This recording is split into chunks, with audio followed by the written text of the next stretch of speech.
You are now listening to the Building Her Dream podcast, where we have inspiring conversations with introverted women entrepreneurs who are building their dream lives and businesses on their own terms.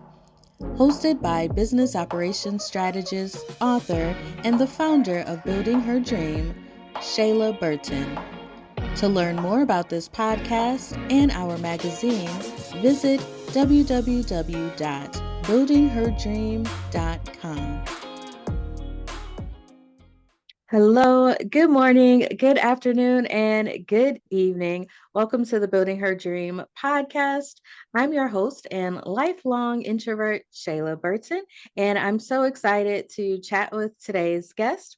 She is Dr. Tiffany Troso-Sandoval, a medical oncologist specializing in breast and women's cancer and the founder of Winning the Cancer Journey, all the way from New York. Hello, Tiffany. Welcome to the show. Hi, thank you so much for having me. I'm really thrilled to be here and to share with you and your audience. Thank you for sharing your audience with me. Yes. I'm so glad to have you here. Now, I always like to start off with a fun question. If you could wake up tomorrow and have the perfect dream life, what would that look like for you? Hmm, that's actually a tough question because there's so many Hmm. things that I want to do, try to figure out. So I think that the number one thing I would say was to try and figure out a nice work-life balance, which is something I've always sought after and had a very difficult time finding. I love working. I love taking care of patients. I love helping people. It's part of my heart and soul, but everyone needs a little R&R. I have a wonderful family that I enjoy spending time with. I have three children and my husband and I love warm, sunny climates. So if you could just Mm. mish all that in there together and then also have some time for reading and for exercise that I love doing, but yet still be able to run my business and take care of patients and continue to fulfill my dreams of my entrepreneurship. I think that would probably be it. It would be some sort of a conglomeration of that. Hmm. Yeah, that sounds nice. I think that's what all of us are kind of searching for, that alignment between our personal and our work lives as well. Um, Especially for those of us who enjoy the work that we do and we want to continue doing it. But we also want to, enjoy our lives and spend time with our loved ones and do fun Yeah, stuff as well. true, true. Yeah. Wow, doctor, tell us all about what you do. I'm so interested. Thank you. So, I am a medical oncologist. So, that means I am a doctor who takes care of patients with cancer. I'm on the medical side. So, I do the chemotherapy and the hormone therapy and the targeted therapy. I've specialized in breast and gynecological cancers for the last 25 years that I've been in practice. I work for a very big cancer hospital in New York that you probably know of, but I'm not going to mention. And I absolutely love what I do. I love taking care of my patients. I just found that clinical medicine has become more and more burdensome, and I was spending less time taking care of my patients and more time fulfilling bureaucratic and administrative duties. And so I'm trying to find a new way to create my dream job. And so I it was very hard. I'm on leave right now. I have to make some final decisions about which way I'm going, but I'm considering some other pathways in terms of taking care of patients and their family members.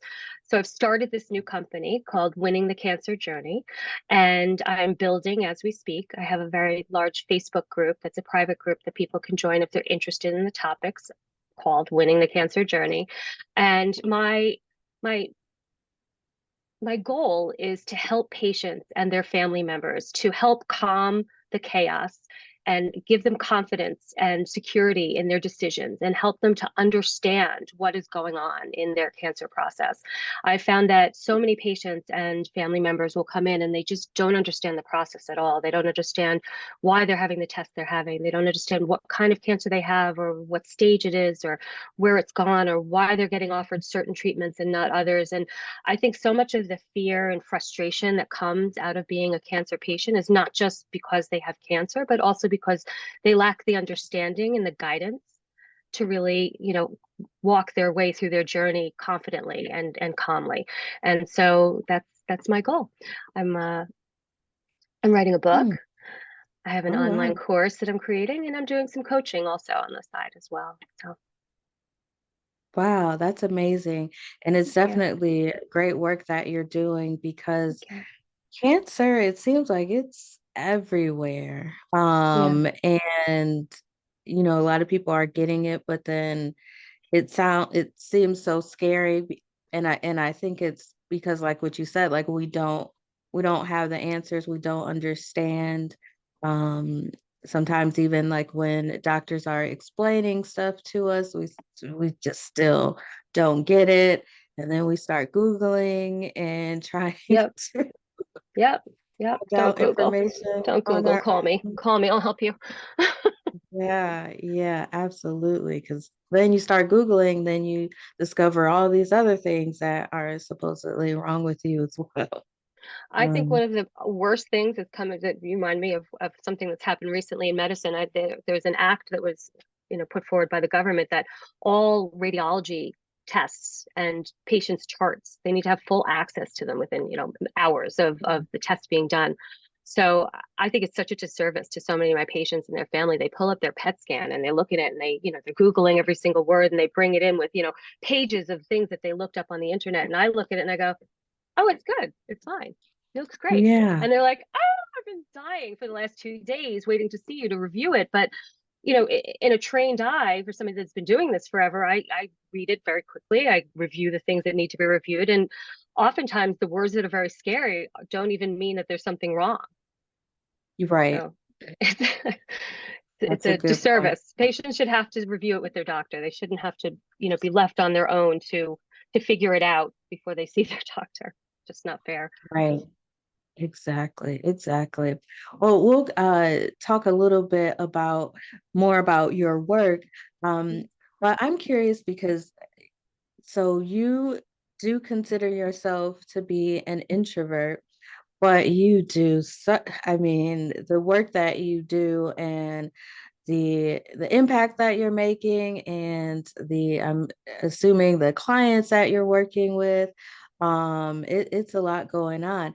What would you First of all, what would you say that an introvert is? Like, what's the definition? I feel like there's a lot of misconceptions Hmm. about Hmm. it.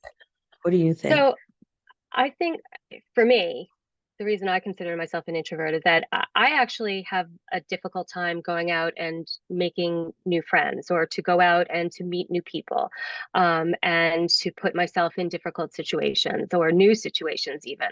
Um, I have overcome a lot of that and I've sort of worked myself into my what I do, but I was always the girl that was hoping that somebody would come over and talk to me first.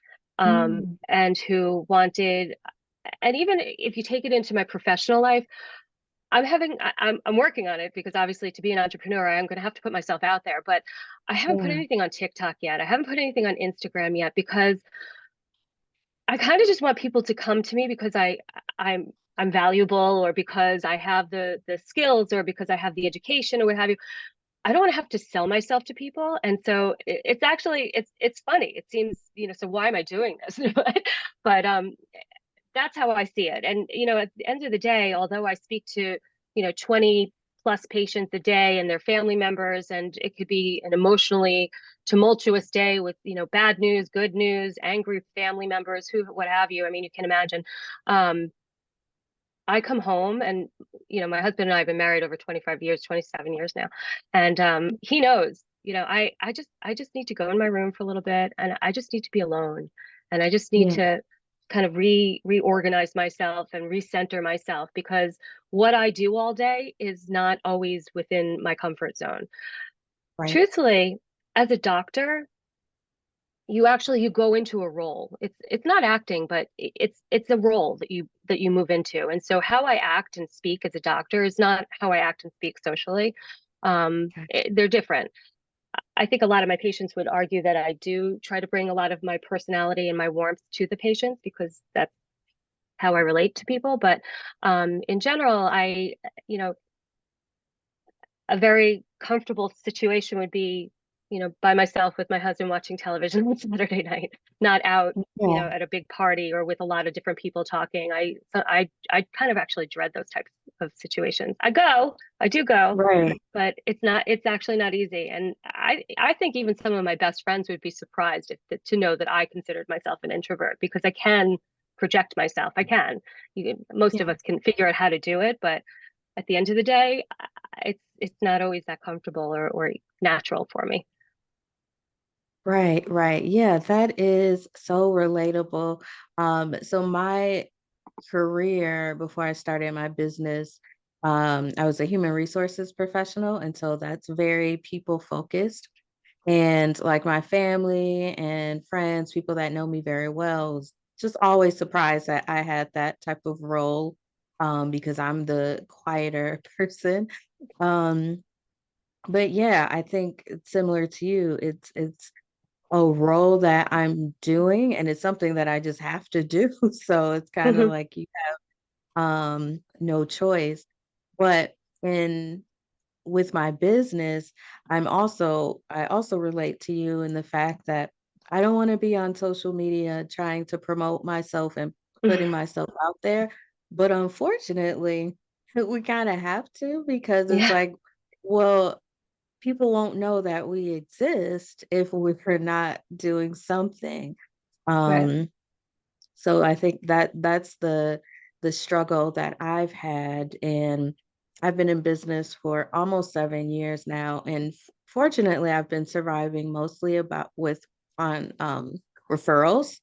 Hmm. Um, but building her dream was started because I was trying to figure out how to get myself more visible Right. and get on other platforms. And I was like, well, why don't I just create my own platform for women like me who are looking for the same? So, yeah, It's a yeah. great platform too. Thank you. Congratulations. Thank you. I'm really excited about it. I'm getting to chat with many amazing women like yourself. Thank And you. so that's something that I did not think that I would enjoy, but here I am. So, It's great. yeah. Yeah, I found you, I found you. Mhm. Good job. Yeah. So growing up, did you know that you were an introvert? Like, I don't remember hearing that word until I was like in my 20s. No, nope. Yeah. I had no idea. I just, as I said, I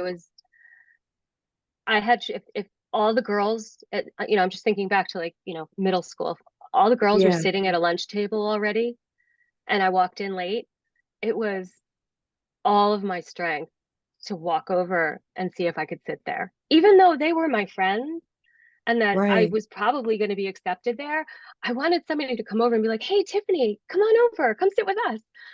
And then I would have Yeah. gone. Like it's shy. I'm afraid to put myself out there. But once I'm in, I'm big. Yeah. Like I'm warm, I'm big, I open up, that sort of thing. But I still have this like outward shell um Mm, that and the inward fear or concern about, investing myself outwardly and not knowing if it's going to be accepted. yeah. Yeah, I am similar, but I feel like I'm an introvert, but I also have like a little bit of social anxiety. I think that is one of the things that I have as well that kind of plays into it. Um, but I do remember like when I was younger, I would see like someone similar to me, so like a child that was quiet or off to themselves, And so I would make it a point to go over and talk to them. Hmm. Or sometimes I would just sit next to them because just to kind of warm them up a bit and warm myself up a bit too.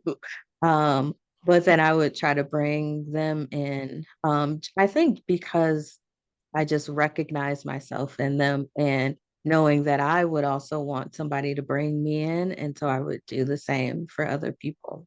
Hmm. Yeah. I actually find that this plays quite a role in, how I'm functioning as a physician and also as a cancer coach, because, you know, taking myself aside, Yeah. from the patient perspective, an introvert is not necessarily going to be the one that's questioning the physician, or necessarily Mhm. going to be, investigating other options or opinions, because they're sort of just they're following along and just withdrawn a little bit. And so I think it's very important, in my role, to also help them, bring them the education, bring them the guidance and the resources that they need. Um, they just need to reach out. So. Mhm. Yeah. Very cool. And so now you're on your entrepreneurial journey. So when did you um start your business? Was it just recently or Mhm. how long ago was it? Yeah, so I was seeing patients in the clinic up until mid-February. Oh, The company was formed because I've been thinking about doing this on the side for a long time. I actually have my own medical problem, so I'm out on leave for a little while anyway, and so it's provided me with some time to help, develop my business and to write my book. wow, wow. So you are in the very beginning stages. Hmm. So have you come across any like challenges so far with this business? Well, that plays right into the whole introvert thing, to be honest with you. So here's my Yeah. biggest problem. I have content Okay. till the cows come home. I mean, I've paid hundreds of documents that I have in Google Docs that of just stuff that pours out of my brain from, you know, cancer 101. Anything that you want to know about cancer, I can answer. Mhm. And I sort of my magic power is to be able to explain it to people on at a level that they will understand. Yeah. Um, so here's the interesting part. So I have all these grand ideas and I have all this information that I want to share, but I'm not a salesman. I'm an Yeah. introvert. I'm not a salesman. And so how do I get this out there and make a sale? So if you can imagine 25 years of being a medical oncologist, everybody who knows me, who has a friend, family member, loved one, neighbor who has cancer, they call me. Tiffany, can you Hmm. help me? What should we do next? Can you look at this report? Could you? Fine, no problem. I've been doing it for free for people for years. Well, I'm trying to turn this into a business now. And all of a Yeah. sudden, I've got this issue. Like, I don't know how to ask people for money. I worked as a I work as a doctor, but I'm on salary. I don't, I'm not out Yeah. there gunning to get patients. They come to me and I take care of them. So now all of a sudden I have this conundrum of, all right, well, now I've got to like, sell a product to somebody and ask them to pay me for it. And it's runs against my grain. Again, why am I being an entrepreneur? Because this doesn't make sense. But this is one of my struggles. It's not content. It's not my mission statement. It's not my purpose. It's not Yeah. who my audience should be. I have all that. It's being a salesperson. I need to sell it. Yeah. So I think that's the number one probably challenge for all of us introverts in business. Now, you're an entrepreneur and you're starting this business because you have a gift, you have a talent, you have knowledge that we need. And so we definitely need you. But I would kind of reframe your thinking like you're not necessarily trying to sell people, you are trying to help people. Right. And so like the content that you can be posting is just sharing your knowledge. Hmm. um and then allowing people to see you as an expert, like the people that know you, they already know you're the expert and they can reach out to you. But strangers like me, I I'm just now meeting you.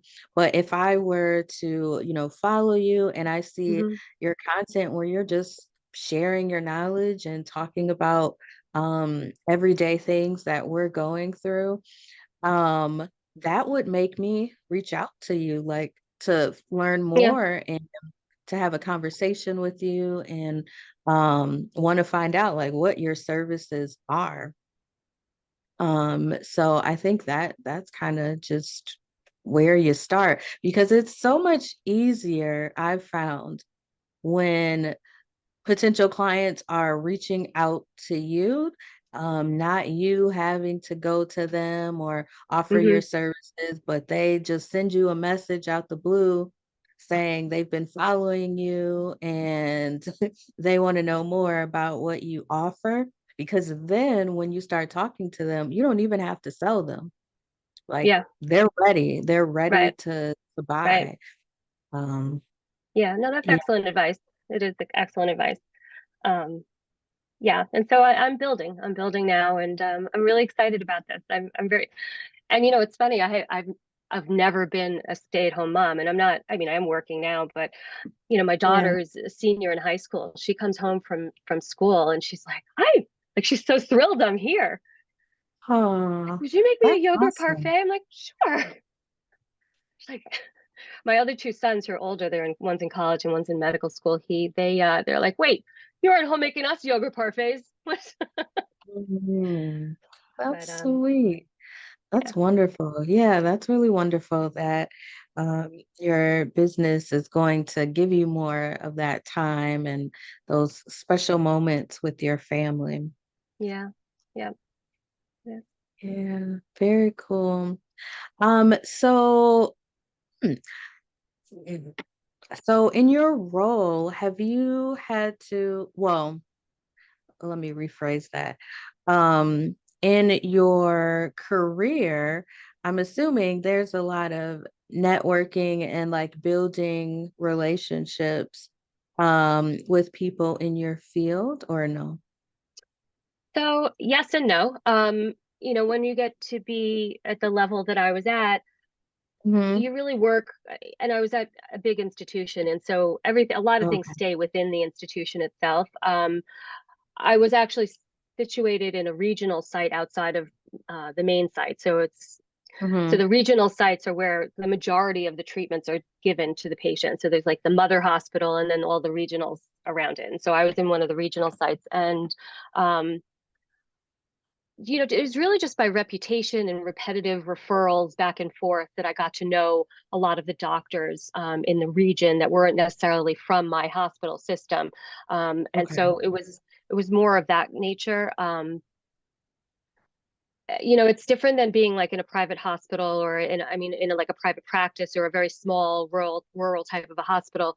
I was at a major institution and people came there because of who we were. And so there was a little bit less of that networking that was necessary for me Okay. to build my patient population. But yeah, I mean, there's certainly always going to be enough networking so that, people will be referring to you repeatedly.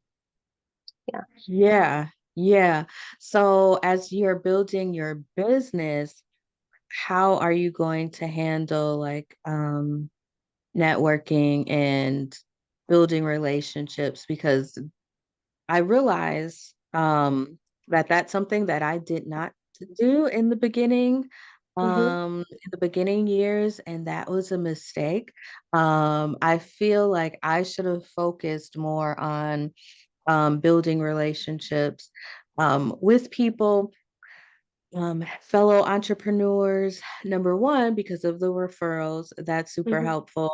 But two, because we all have different like skill sets and knowledge, and it would have been so helpful if I could have collaborated, like maybe with someone who is skilled in marketing. I could have collaborated with them or connected with them. They could have Hmm. helped me with that, and then I could have helped them with more of like the operational stuff because that's a part of my background. But instead, I just spent a lot of time trying to figure out things on my own. which I mean, I've survived, but it's been a slower process than if I would have gotten some help or some Sure. assistance. And so now I've been focusing more on networking and meeting new people. And so I was just wondering, like, is that something on your kind of list of things to do, is to do a little networking as you continue to build your business? Yep, 100%. So, one of the things I did was so far, I'm going to be reaching out to a lot of local physicians in the area, primary care doctors, gynecologists, Yeah. radiologists that do mammograms, for example, psychiatrists, psychologists, social workers, people that help people that have cancer.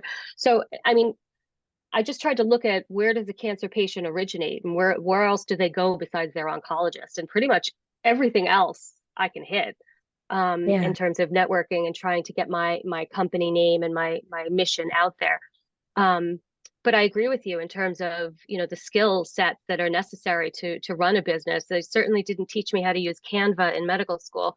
And so, at 11 o'clock at night, I'm watching YouTube videos and trying to figure out how to work Canva, which everybody tells me is so user friendly. I'm like, well, not me. But, Mm, and things like, how to gather email addresses and the funnels and all of that. It's like, it's way outside of my wheelhouse. So, yeah. yeah, there's a huge learning curve there. Hmm. Yeah. Yeah. It's definitely a lot to learn. Um, what is your book going to be about? It's actually called Winning the Cancer Journey. It is a compilation of everything that I know that the patient needs to know, and it Okay. walks them from the day that you hear the word cancer through till finishing treatment, recovery, and maintenance. And, Wow. there's a chapter on, for example, I describe all the different types of treatments that are available, chemotherapy, immunotherapy, what have you. There's a whole chapter on radiology, just comparing and contrasting the different types of scans that are available and why they're used in certain situations and why some are preferable to others in other situations. I have a whole chapter on how to organize yourself and your medical records. And it's very practical. It's a practical book that I am working with a coach to help me make sure that it's not too dry, because I don't want it to read like an encyclopedia. Obviously, I want it to Yeah. read like a conversation and be interesting. But it's really going to be a comprehensive guide to cancer care. I mean, it could honestly be called Cancer 101, but I like my other name better. So maybe that'll be a subtitle. Yeah, yeah, I like your name as well. That's perfect. Thank you. Very cool. Well, we're looking forward to that book. Approximately when will that come out? Do I'd you know? say I have 5 chapters. It's probably going to be about 12 to 13 chapters. I have at least almost half of it written. Oh, And it's in pretty good format. So I don't think there's going to be a whole lot of editing. I would say it's going to be out in the next 4 months or so. very cool. Well, that's really exciting. Yeah. Yeah, so you'll Yep. have to Very keep me proud. updated so I can check that book out. I will. I will. And if I can put in a little plug for my Facebook group, that's sort of where I'm gathering people that are interested in following what I'm doing, where I Hmm. put in all sorts of little clinical pearls for people. It's called winningthecancerjourney.com. And if you join the group, you can certainly tag me in there, and I have a free gift to give everyone that's interested. It's the 10 most important questions to ask your oncologist. So Mm, I'd be happy to share that PDF with any of your viewers that are interested in joining my group. yeah, that would be awesome.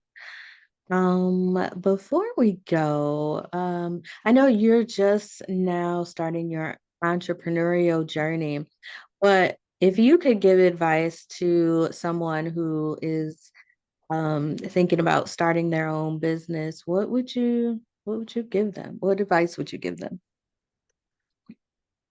So I have a mentor that helps you to see your purpose in life. And I think one of the most important things to remember is that you have to feel it here in your heart And it has Mm. to be something that comes from you. And so I think it's very important to look at finding what is the best that you have to offer others to help them. And so what is the best that I have? What do I have that I can help others with? And if you always come back to why you're doing that, why am I doing this? I'm doing this because I like to help people. Well, why do I like to help people? Anyway, if you go down that journey and you can always come back to the real reason why, because sometimes when it gets difficult, you have to remember that I'm doing this because I really want to help patients with cancer, and I know I have the education and the ability to help them. And Yeah. so, it has to come back. It has to come back to you, to your heart. Right, right. That's beautiful. Wow. Thank you for sharing that. Sure. Well, Dr. Troso, it has been really great chatting with you. You did give us your website and your Facebook group. Is there anything else that you want to share, or any other place where our listeners can find more information about you? Um, I guess those are really the easiest ones. I can give you my email address that I'm using as well, if that would be easier for people. Um, Okay. yeah. So it's Dr. Tiffany Troso at winningthecancerjourney.com. So if anybody would like to email me there directly, I will try and help you steer you in the right direction. Awesome. So we'll definitely check out your website and your group. Dr. Troso, it was so wonderful chatting with you today. You too. Thank you so much for having me, and thank you all for listening to me. And I was a pleasure to be here. This has been another episode of the Building Her Dream podcast. If you've enjoyed it, why don't you go ahead and subscribe, leave us a review, and stay up to date with what we're doing by visiting www.buildingherdream.com.